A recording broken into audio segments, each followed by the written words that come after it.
El trek de Chocó a Gaido en Perú no es tu típico recorrido por el camino inca.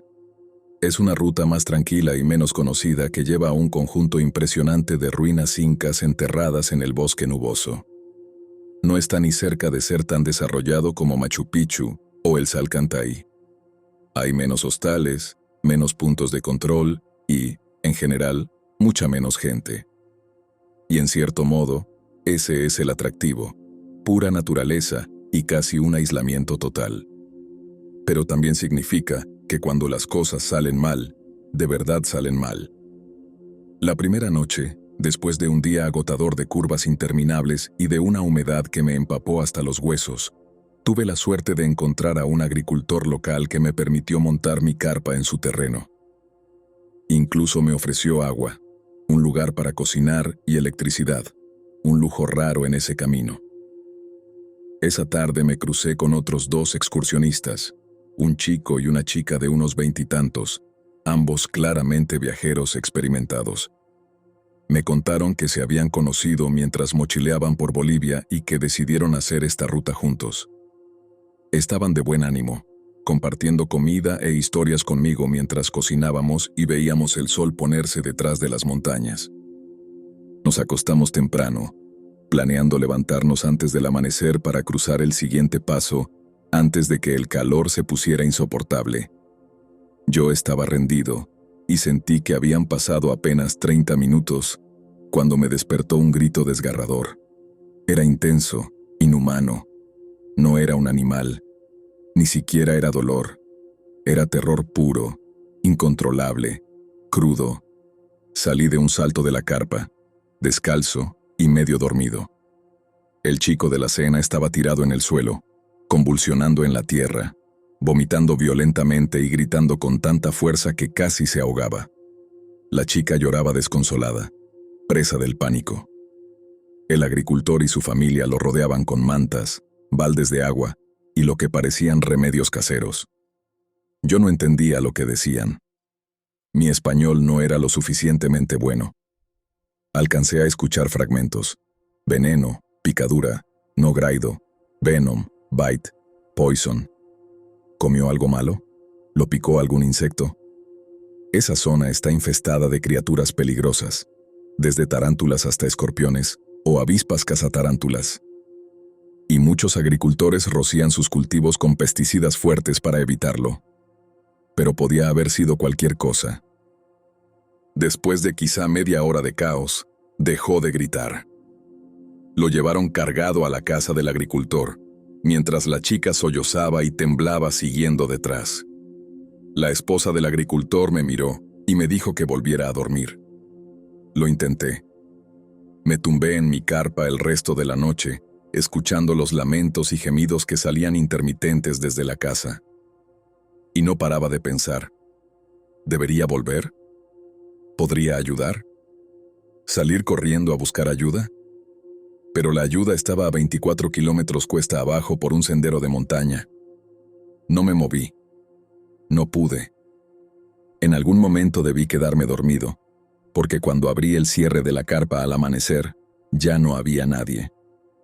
Ni rastro de la carpa de la pareja, ni del agricultor, ni de su familia, ni de sus animales. El patio estaba limpio, como barrido, y reinaba un silencio extraño con la neblina enroscándose sobre las colinas. Dejé algo de dinero en una piedra donde había estado la cocina y seguí caminando. Unas horas después, pasé por un pequeño poblado, donde algunos ancianos y mujeres estaban sentados afuera. Los hombres jugaban dominó, y yo pregunté si habían escuchado lo que había pasado. Uno de ellos, mascando hojas de coca y sin apenas mirarme, dijo con total naturalidad: se murió en la noche. Lo sacaron en el burro. Eso fue todo. Un hombre que gritó durante horas en un rincón remoto de bosque murió y fue sacado envuelto en una manta, sobre el lomo de un burro. La chica ya no estaba por ninguna parte. Nunca supe su nombre. Todavía me pregunto si logró salir, si siguió caminando o si alguien fue a buscarla. Pienso en esa noche muy seguido. No sabía qué hacer. Tal vez no había nada que hacer. Tal vez ya era demasiado tarde, pero aún recuerdo haberme quedado allí, escuchando cómo moría, sus últimos suspiros en este mundo, y luego haber dormido parte de ello. Eso es lo que más me pesa, una vergüenza que no puedo explicar. El lugar es impresionante. El sendero es uno que recomendaría, pero también es peligroso y está demasiado lejos de cualquier ayuda. Si las cosas salen mal allá arriba, no mejoran. En general, hay que tener cuidado en esos caminos.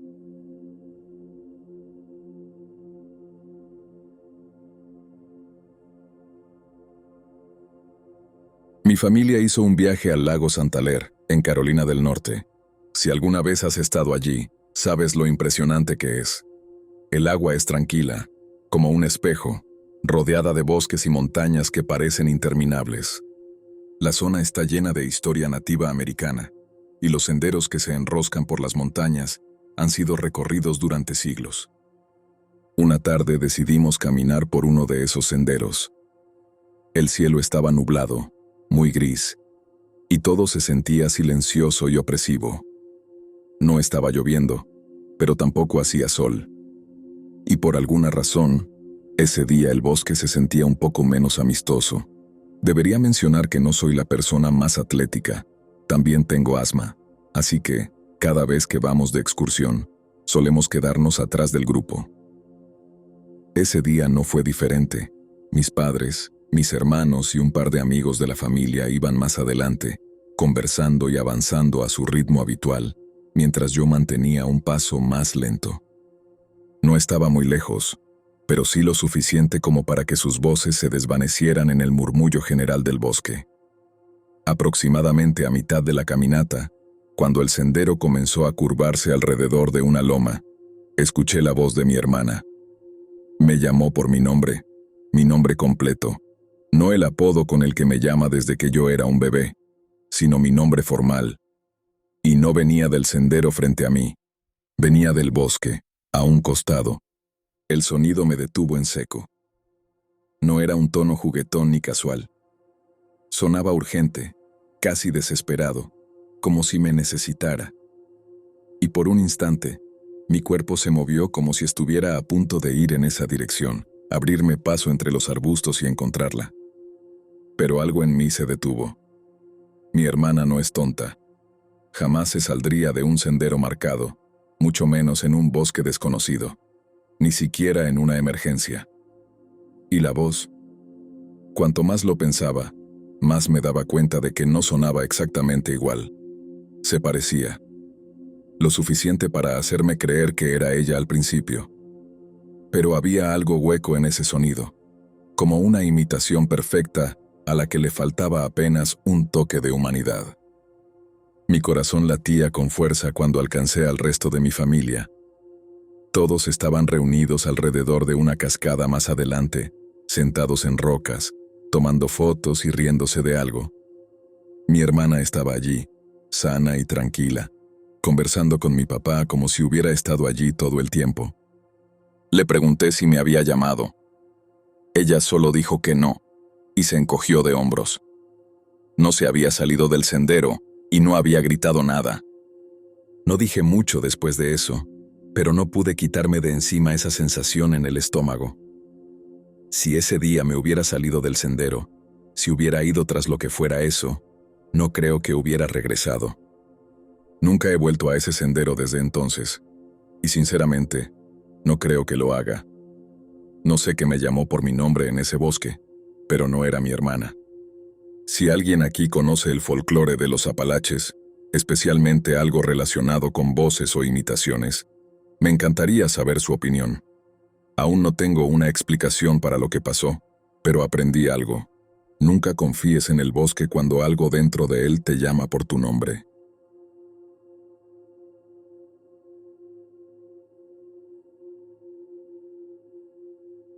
Antes de empezar, un poco de contexto. Vivo en la zona más al norte de Noruega, que también es la más al norte de Europa. Mi hogar está muy por encima del círculo ártico. Esto significa, para quienes no lo sepan, que tenemos veranos muy cortos, donde el sol nunca se pone.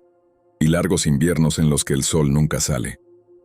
Esos meses largos y fríos de oscuridad, al final y al principio del año, nos han hecho comprensiblemente supersticiosos.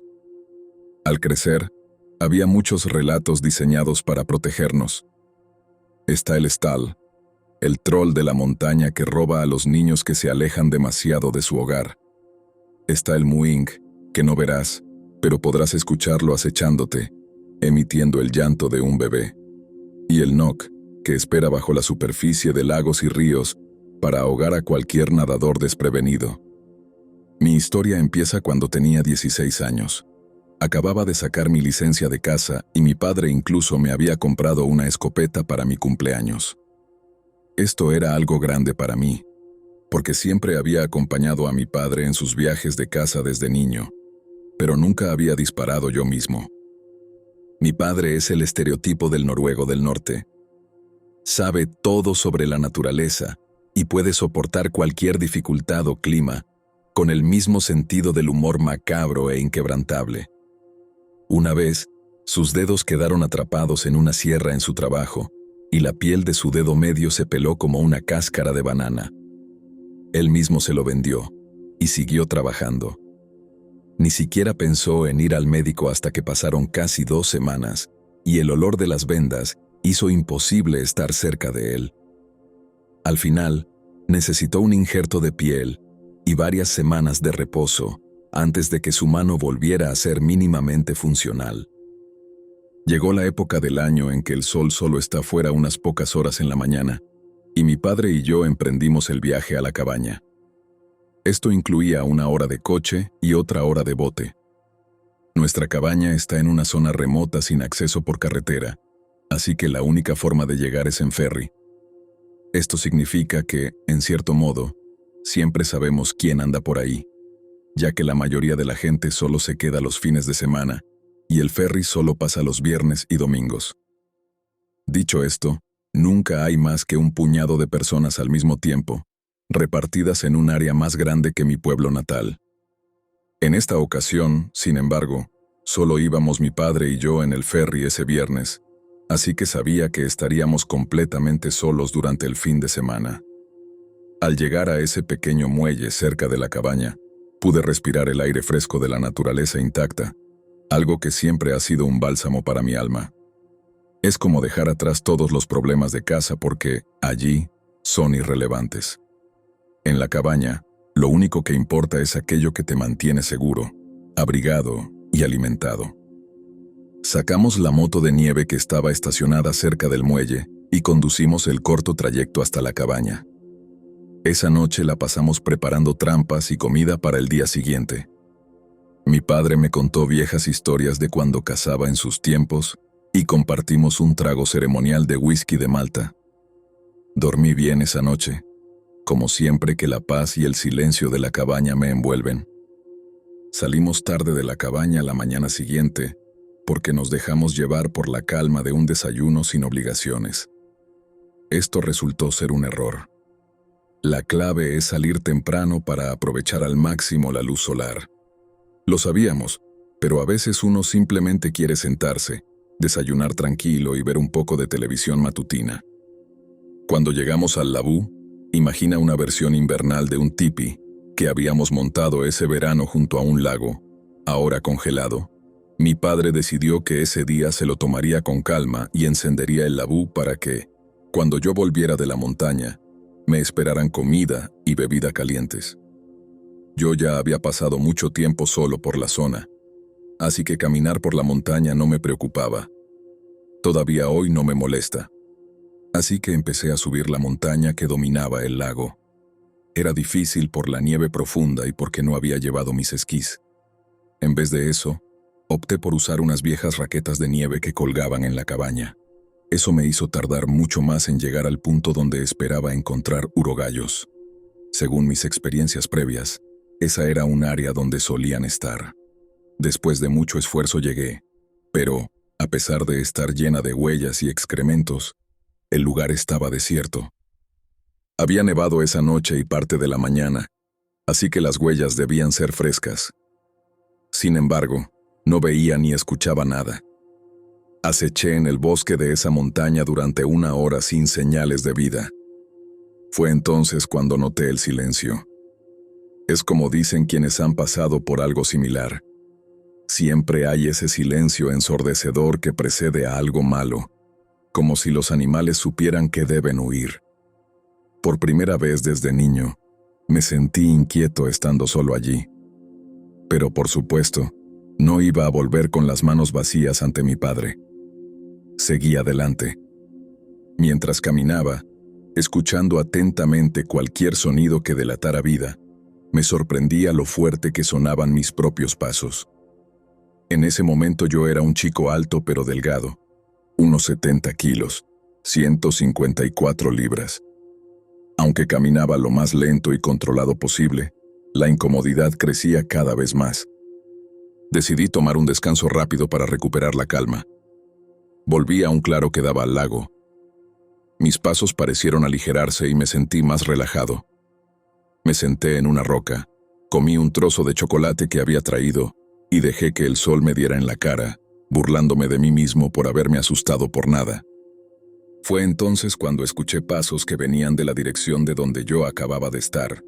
Eran pasos fuertes y pesados, de un hombre adulto.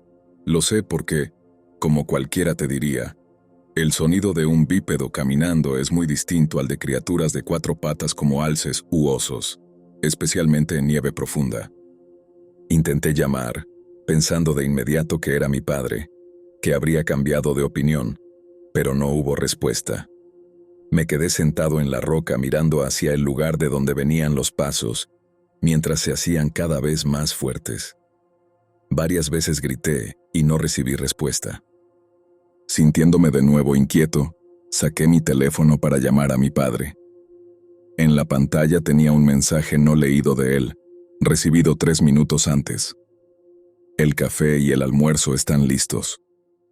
Al mismo tiempo, los pasos se hacían cada vez más fuertes y supe que lo que fuera que estaba allí no era mi padre. Sabiendo que supuestamente éramos las únicas 2 personas en varios kilómetros a la redonda, salté de inmediato. Tomé mi escopeta y salí de ahí tan rápido como pude, apretando bien las raquetas de nieve. Mientras avanzaba a toda prisa, escuché cómo lo que me seguía aceleraba el paso. Me di cuenta de que el sonido de mis propios pasos y los de lo que fuera aquello estaban casi sincronizados, con solo una ligera diferencia cuando nuestros pies golpeaban el suelo. Desde entonces he pensado que esa cosa me había estado siguiendo desde que entré en el bosque de la montaña, y que esa era la razón por la que sentía que mis pasos sonaban anormalmente fuertes. Recuerdo haber intentado correr en nieve hasta la cadera, sin importarme que las ramas gruesas me golpearan la cara helada y me dejaran marcas rojas. Llegó un momento en que escuchaba ese segundo par de pasos, a no más de 2 metros detrás de mí. Pero cuando me giraba, no había nada. Di todo de mí, y cuando finalmente llegué al lago congelado, al otro lado del Lavú, los pasos adicionales se detuvieron. Exhausto tras más de 1 kilómetro corriendo en nieve profunda, llegué al Lavú. Mi padre parecía casi divertido al ver lo cansado que estaba. Me dio una taza de café caliente y me preguntó si había visto algo. No supe qué decir, y estaba sinceramente avergonzado por lo ocurrido. Así que solo le dije que había visto muchas huellas pero ningún pájaro. Sin embargo, con los años le he preguntado sobre esto y otras cosas extrañas que ocurren por la zona, y su respuesta siempre ha sido más o menos la misma. No te preocupes y no preguntes. Hay cosas que es mejor ignorar.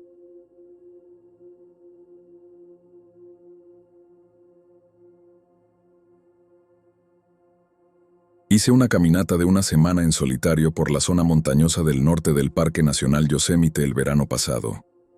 Se suponía que sería un reinicio, solo yo, mi equipo y el silencio de la naturaleza. Y en su mayor parte, lo fue. Crestas de granito que parecían un paseo a través de un sueño. Lagos alpinos tan claros que parecían falsos. Y esa quietud hermosa que solo la naturaleza puede ofrecer. Pero hubo un día de ese viaje que todavía recuerdo demasiado bien. No sé si fue solo psicológico, o si realmente esquivé algo aquella noche. Sea lo que sea, Bear Valley cambió para siempre la forma en que veo el campo abierto. Llegué a Bear Valley en el cuarto día del recorrido. En el mapa, parecía inofensivo, un prado hermoso con un arroyo serpenteante atravesándolo. Era media tarde cuando descendí al valle. Y sí, era pintoresco, pero también estaba en silencio. Demasiado silencio. El viento se había detenido por completo y hasta los pájaros callaron. Era como si alguien hubiera apagado el sonido del lugar. Me detuve a descansar junto al arroyo, pero no podía relajarme. Algo se sentía mal. No suelo asustarme con facilidad, pero no dejaba de mirar por encima del hombro, escaneando la línea de árboles. Fue entonces cuando noté las señales. Primero, el olor. Almizclado, animal, pesado. Luego vi los excrementos, montones enormes y frescos. Y después, las marcas de garras. Al principio eran bajas en los troncos, y pensé que tal vez serían osos jóvenes. Pero mientras seguía caminando, vi más arañazos, más profundos, más altos, algunos a al menos 5 o 6 metros del suelo. Una de las marcas era tan honda que parecía que alguien había golpeado la corteza con un hacha. No sé si alguna vez has visto un árbol destrozado por algo del tamaño de un refrigerador, pero le cambia a uno la cabeza. Ese no era simplemente territorio de osos. Ese era su valle, y yo era el intruso. Seguí caminando, más rápido de lo que debería con tanto camino por delante. Mi plan original era acampar allí. Era la parada lógica del circuito, pero ni en sueños.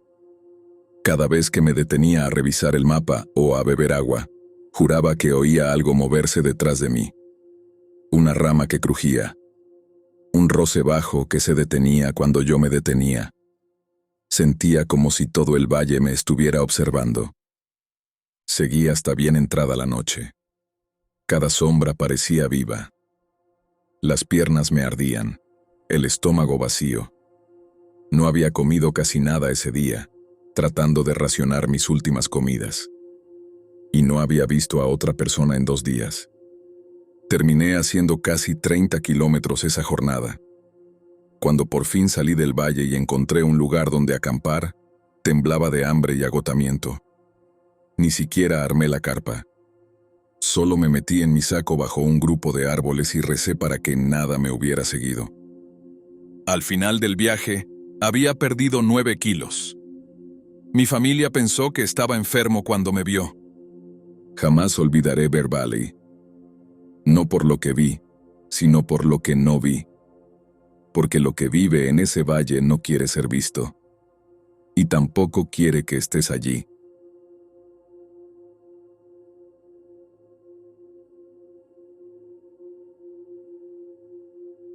A principios de septiembre, un amigo y yo estábamos haciendo una excursión de mochilero en lo profundo de la Sierra Nevada de California. Si alguna vez has estado allí, sabes lo remoto que se siente una vez que te sales de los senderos principales. Es tan silencioso que casi puedes escuchar tu propio corazón. En el 4.º día de nuestro viaje ocurrió algo que todavía me cuesta procesar. Hasta ese momento, todo había transcurrido sin novedad. Habíamos recorrido unos 50 kilómetros, y aunque habíamos visto señales ocasionales de osos negros, no había habido mucho de qué preocuparnos. Esa mañana, dejamos el Pacific Crest Trail y bajamos hacia un valle. Casi de inmediato tuvimos un encuentro cercano con un oso. Por suerte, salió exactamente como uno espera. Nos vio, se asustó y huyó entre los árboles. Mientras nos adentrábamos más en el valle, las señales de osos se hicieron más frecuentes. Huellas frescas, troncos destrozados, marcas de garras más altas de lo que me hubiera gustado ver. Era obvio que estábamos en territorio de osos. Al caer la tarde, llegamos a un lugar junto a un arroyo y decidimos que sería perfecto para acampar. Fue entonces cuando notamos señales de que alguien más ya estaba allí. Otra tienda, equipo extendido sobre una especie de mesa improvisada, incluso un celular descansando como si su dueño hubiera salido apenas un momento. Supusimos que quien fuera había salido de excursión de un día sin empacar sus cosas. Nada demasiado raro. Montamos nuestra tienda, filtramos agua, preparamos café, y yo estaba a punto de ponerme a pescar en el arroyo cuando noté movimiento al otro lado del agua. Al principio pensé que era solo una sombra entre los arbustos. Luego vi la cabeza de un oso negro levantarse por encima de la maleza. Nos observaba, tranquilo, nada nervioso por ser visto, lo cual ya de por sí era inquietante. Lo estudiamos un rato, tratando de descifrar qué estaba haciendo. Entonces lo vimos. A sus pies, una bolsa de comida de campamento destrozada. Comida humana regada por la orilla. Sentí el estómago caer. La vegetación era tan densa que no podíamos ver mucho más allá, y de hecho fue pura suerte que yo lo hubiera notado. El oso se mezclaba tan bien con el entorno que alguien podría haber acampado ahí mismo sin darse cuenta de que lo observaban. Al principio estábamos más molestos que asustados. Pensamos que nuestro vecino de campamento había sido descuidado y dejado la comida accesible en territorio de osos. Caminé casi 2 kilómetros arriba y abajo del sendero, llamando, buscando señales de otro excursionista, pero no encontré nada. Cuando volví, mi amigo y yo decidimos que teníamos que espantar al oso. No íbamos a abandonar el campamento así como así. Nos armamos con bastones de senderismo y nos plantamos a unos 7 o 10 metros del animal, gritando, golpeando y agitando los brazos para hacernos ver más grandes. Pero el oso ni se inmutó. Lo único que nos daba cierta confianza eran los botes de gas pimienta para osos que llevábamos en el cinturón. Sin eso, creo que me habría marchado en ese instante. Al cabo de un rato, el oso comenzó a subir por la pendiente detrás de él, como si se retirara. Pensamos que habíamos ganado. Le dimos espacio y nos giramos. Y ahí lo vimos. El cuerpo. Medio en el arroyo, medio en la orilla. Tardamos unos segundos horribles en comprender lo que estábamos viendo. Al principio pensé que el oso había arrastrado un ciervo, pero no. Era un humano.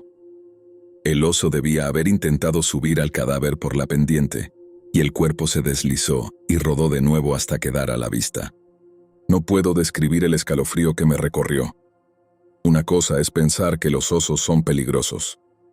Otra, muy distinta, es verlos alimentarse de una persona. Empezamos a empacar de inmediato.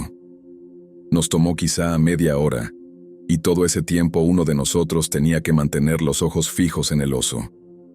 Ya no había dudas. Estaba alimentándose, desgarrando el cuerpo, sin importarle lo más mínimo nuestra presencia. Antes de irnos, dejamos notas alrededor del campamento advirtiendo a cualquiera que pudiera pasar sobre el oso y el cuerpo. Las sujetamos con bandas elásticas a árboles, piedras y cualquier cosa visible. Incluso tomamos el celular abandonado pensando que podría servir para identificar a la víctima. Contra nuestro mejor juicio, hicimos un último intento de espantar al oso y alejarlo del cadáver. Esta vez no retrocedió. Salió de los arbustos, en actitud agresiva, defendiendo lo que consideraba su comida. Fue en ese momento que supimos que teníamos que irnos. Nuestra nueva prioridad era encontrar señal de celular. Eso significaba escalar. Caminamos más de 8 kilómetros cuesta arriba, ganando más de 600 metros de elevación. Para cuando encontramos una sola barra de señal, había pasado casi una hora. Incluso entonces, las llamadas se caían una y otra vez. Finalmente logramos comunicarnos y reportar lo sucedido. Esa noche caminamos 6 kilómetros más hasta otro campamento, y alrededor de las 10, nuestras linternas reflejaron los ojos de otro oso entre los árboles. Fue la noche más larga de mi vida. A la mañana siguiente, caminamos 15 kilómetros más y dimos nuestras declaraciones a los guardabosques. Confirmaron lo que habíamos visto y nos dijeron que el oso había sido sacrificado la noche anterior. Hasta ahora, no se ha confirmado la causa de muerte de la víctima. Tal vez el oso lo encontró ya muerto. Tal vez fue una pelea por comida. Supongo que nunca lo sabremos. Nunca olvidaré la imagen de ese oso custodiando el cuerpo. No fue solo un encuentro. Fue un recordatorio de lo salvajes que son realmente estos lugares y de lo pequeños que somos dentro de ellos.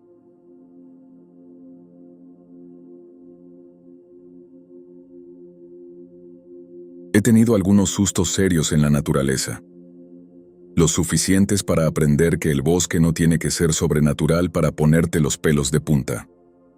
A veces, la naturaleza sola es más que suficiente. La primera vez que realmente entendí esto fue en un viaje en solitario por los Apalaches. Empaqué de forma inteligente, o al menos eso creía yo. Revisé el clima del pueblo más cercano y vi que las mínimas serían de unos 8 grados Celsius. Totalmente manejable, sobre todo porque planeaba quedarme en un refugio abierto a medio camino de la montaña. Lo que no me di cuenta es que ese pueblo más cercano estaba a unos 600 metros menos de altitud que donde yo iba a dormir. Esa diferencia no parece gran cosa en papel, pero cuando cayó el sol, la temperatura se desplomó. Para medianoche, el viento había aumentado, la niebla se había metido como un muro, y la temperatura estaba ya bajo cero, en cifras de un solo dígito. Yo estaba envuelto en cada capa de ropa que tenía, hecho un ovillo dentro de un saco de dormir que ni de lejos estaba diseñado para ese frío. El refugio era un esqueleto, 3 paredes de madera y un techo. Lo único que bloqueaba el viento del lado abierto era una lona que flameaba inútilmente. No había nada entre la noche y yo excepto un poco de nylon y pura fuerza de voluntad. No dormí, ni un segundo. Temblaba violentamente. Mi cuerpo castañeteaba como huesos sueltos. Los dientes chocaban tan fuerte que pensé que se me iban a romper. Traté de respirar despacio, contando cada respiración, obligándome a mantener la calma, pero el miedo me mordía. ¿Y si ya he perdido los dedos de los pies? ¿Y si mis manos no se recuperan? Cada ráfaga de viento era como una cuchilla deslizándose bajo mi piel. La cara primero ardía, luego se entumecía, luego volvía a arder. Me hice un ovillo más cerrado, con los brazos contra el pecho, pero no había postura cálida, no había postura segura. Esa noche entendí que la montaña no tiene compasión. No le importa lo que diga tu aplicación del clima, no le importa cuánto costó tu equipo, no le importa que estés solo. La montaña simplemente es. Y si te equivocas, si la subestimas, se encargará de enseñarte la lección en carne propia.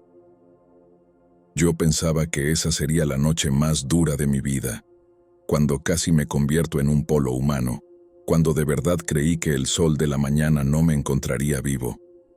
La gente dice que el miedo está en tu cabeza, pero cuando estás tendido en la oscuridad, contando tus respiraciones, rezando para no dormirte porque no sabes si despertarás, ningún cuento de fantasmas se le acerca a ese tipo de terror.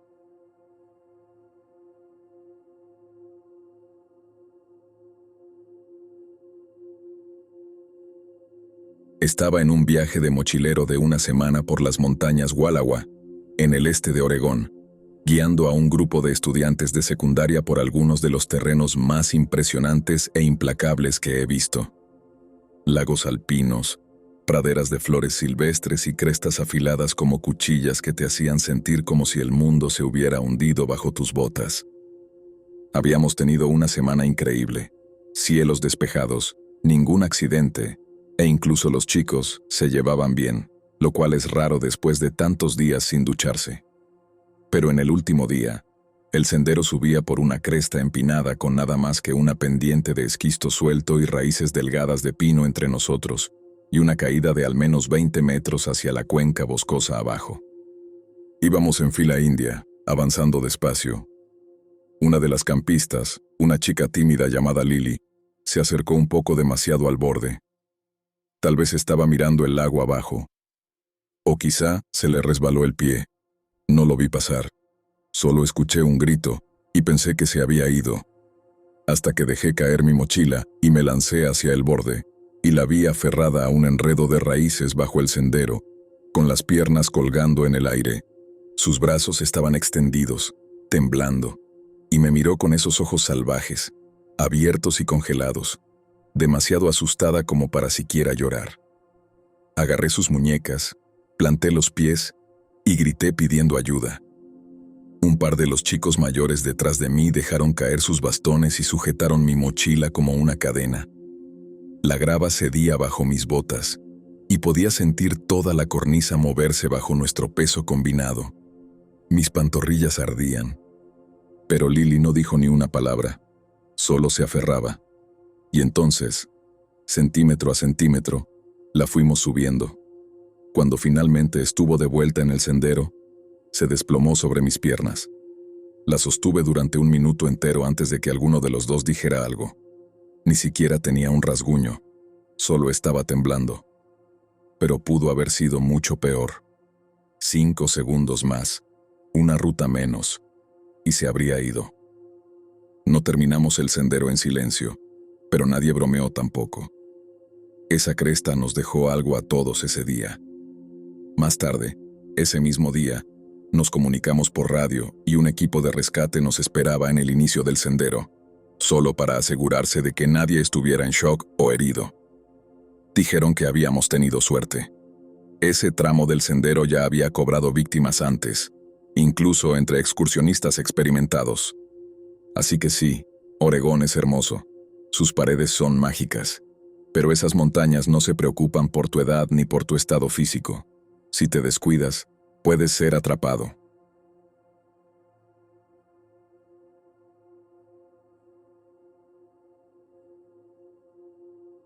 He dudado en publicar esto. Suena loco, pero en realidad pasó, y mi ex también lo vivió. Todavía lo recordamos de vez en cuando. Antes vivía en la reserva BBCI, en las montañas Smoky. Hay un lugar llamado Thomas Divide, y desde hace décadas es conocido por tener esferas flotantes inexplicables. Se supone que debes detenerte en ese mirador, parpadear tu luz 3 veces hacia las montañas y esperar. Es un fenómeno conocido que incluso ha sido documentado. Así que, una noche, mi ex y yo decidimos ir a comprobarlo. Conducimos hasta el área de descanso de noche. Estacionamos en el lado izquierdo del claro. Apagamos el vehículo. Parpadeamos nuestras luces 3 veces hacia las montañas de abajo y esperamos. Está oscuro, pero el área es básicamente un claro de grava rodeado de bosque, y la luna estaba llena, así que podías ver todo el lugar muy bien. Ambos podíamos ver toda el área alrededor del coche, y no había nadie más allí. Teníamos las ventanas bajadas. La mayor parte del claro estaba a mi derecha, ya que habíamos estacionado más hacia la izquierda y estábamos de frente a las montañas. Estábamos conversando, pasando un buen rato, y mi ex parpadea las luces 3 veces más, ya que todavía no había pasado nada. Yo tenía el brazo colgando por la ventana y estaba mirando las estrellas, y en voz alta dije que esto era una estupidez y que no estaba pasando nada. Bueno, inmediatamente después de mi comentario, empezamos a escuchar pasos al final del claro, dirigiéndose hacia nosotros, hacia mi lado del coche. Venían rápido, pero sonaban ligeros y rápidos, como si pertenecieran a una persona pequeña, tal vez un niño corriendo.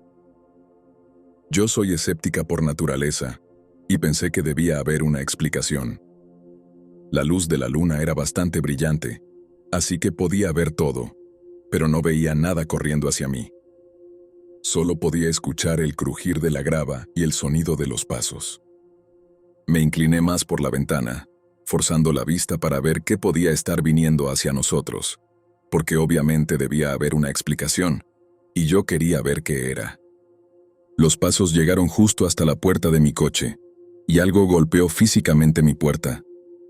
Yo estaba ya colgada de la ventana, mirando mi puerta y el suelo junto a ella, y no vi nada. Sin embargo, lo que fuera que corrió hacia nosotros golpeó mi puerta con tanta fuerza que hizo un sonido seco, como un puñetazo, y el coche se movió un poco. Podías ver y escuchar el impacto, pero no podías ver qué lo causaba. Los ojos de mi ex se abrieron enormes y me preguntó si había sido yo. Pensó que estaba jugando con él, aunque él también había escuchado los pasos y sabía que no tenían nada que ver conmigo. Yo le dije, ni de broma, yo no hice eso. Entonces puso el coche en reversa tan rápido como pudo y salió de allí a toda velocidad rumbo a casa. Él también estaba mirando por todos lados una vez que escuchó los pasos, pero nunca vio qué los producía. Solo podía escucharlos.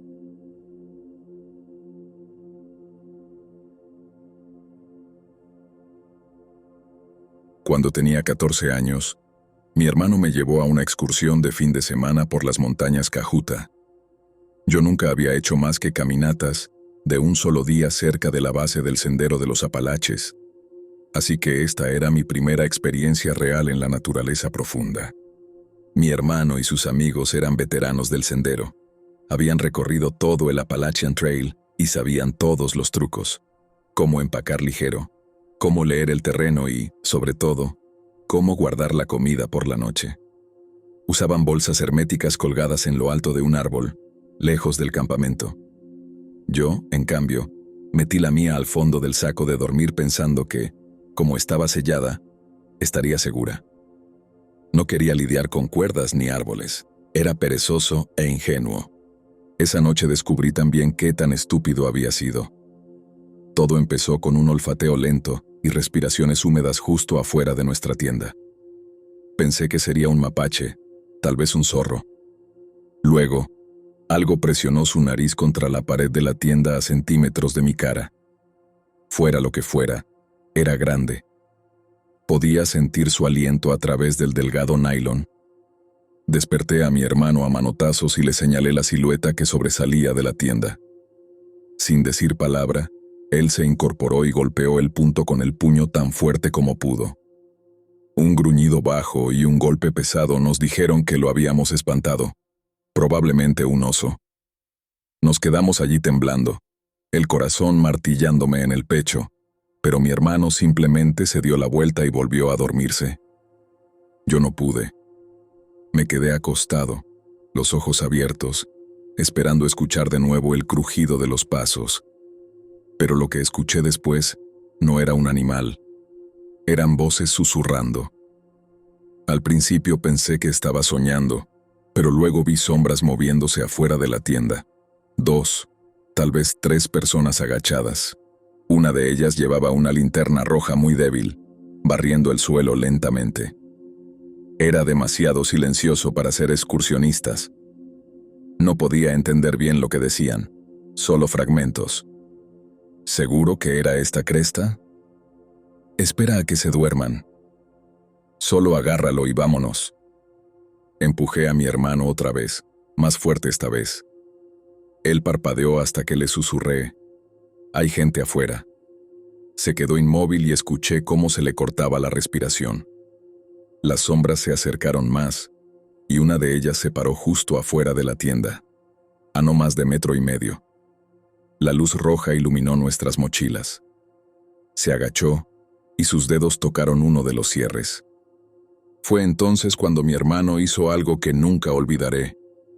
Rugió fuerte, súbito y profundo, como un animal salvaje. Luego abrió el cierre de la tienda de golpe y salió disparado con nuestro hacha de campamento en la mano.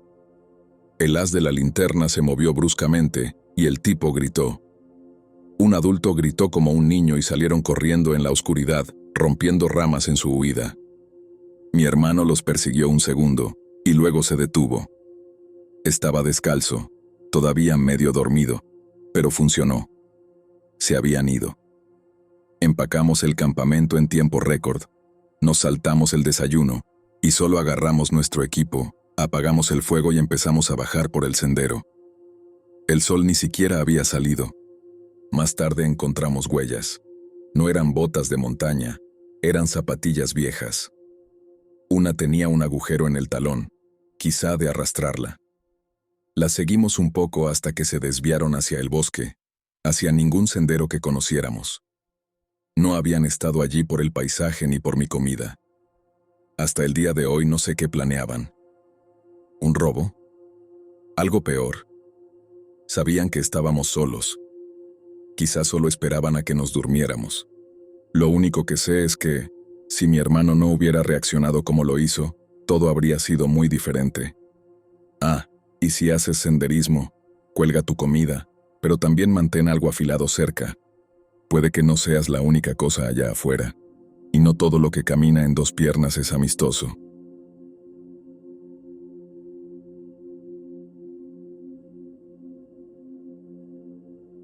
Hacer senderismo en la Sierra Nevada se suponía que iba a ser un escape pacífico, solo yo y mis dos amigos cercanos. Unos días en la naturaleza, lejos del ruido y las distracciones de la vida diaria.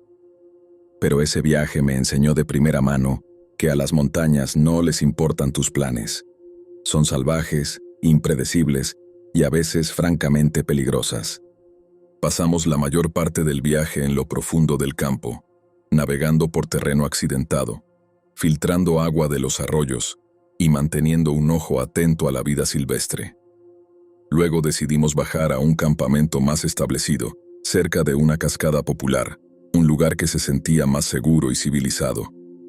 Pero incluso allí, la naturaleza nos recordó que la seguridad siempre es relativa allá afuera. Ese campamento estaba atrayendo a una osa con sus dos crías. Habíamos escuchado las advertencias de otros excursionistas y guardaparques, quienes insistían en que las osas con crías eran el tipo de animal salvaje más impredecible que uno puede encontrar. Son protectoras, y no quieres sorprenderlas ni interponerte entre ella y sus crías. Hicimos todo correctamente. Usamos botes para osos, colgamos todos los objetos con olor lejos del campamento y, curiosamente, dejamos todos los cierres de nuestras mochilas abiertos para que los osos pudieran hurgar sin destrozarlas. Pensamos que era mejor que revisara un cierre que rasgar el nylon intentando sacar un snack. Esa noche, los tres nos apretujamos en una pequeña tienda ultraligera, hombro con hombro. Podía sentir cada respiración, cada movimiento de mis amigos. Estaba apretado, pero me sentía seguro. Y entonces vino el olfateo. Al principio pensé que era un sueño. Casi una alucinación. El sonido que la montaña puede crear en tu mente cuando estás exhausto. Pero no, era real. Este movimiento deliberado se acercaba a nuestro campamento. Y luego algo me rozó a través de la delgada pared de la tienda. La osa estaba justo afuera, probándonos. Me congelé. Mi corazón latía tan fuerte que pensé que podría estallar. La osa estaba tan cerca que podía sentir el calor de su cuerpo a través del nylon, el áspero roce de su pelaje y garras al cambiar de posición. En las montañas, tus paredes son delgadas. Tu refugio puede ser tan frágil como un susurro. Y cuando una osa madre viene a olfatear tu tienda, recuerdas de golpe que eres un invitado en su hogar. Por lo que pareció una eternidad, nos quedamos quietos, conteniendo la respiración, tratando de no movernos ni hacer un sonido. No queríamos provocarla. No queríamos que se sintiera amenazada. Finalmente, se alejó, probablemente atraída por el olor de nuestra comida. Agarramos nuestras ollas de metal y empezamos a golpearlas con todo lo que teníamos, enviando ecos agudos en el aire frío de la noche, y la osa se retiró a la oscuridad. No dormimos después de eso.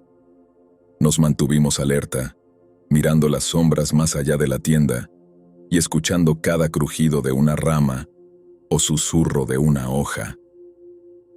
Ese viaje me enseñó una lección que las montañas siempre te recordarán. Son hermosas, pero no son indulgentes. El clima puede cambiar de repente, los senderos pueden desaparecer, y la fauna con la que compartes el espacio no está ahí para entretenerte. Está allí para sobrevivir. Una osa con crías puede ser mortal, y nunca estás a más de unos pocos pasos del desastre si bajas la guardia. No importa cuánta experiencia tengas, ten cuidado allá afuera.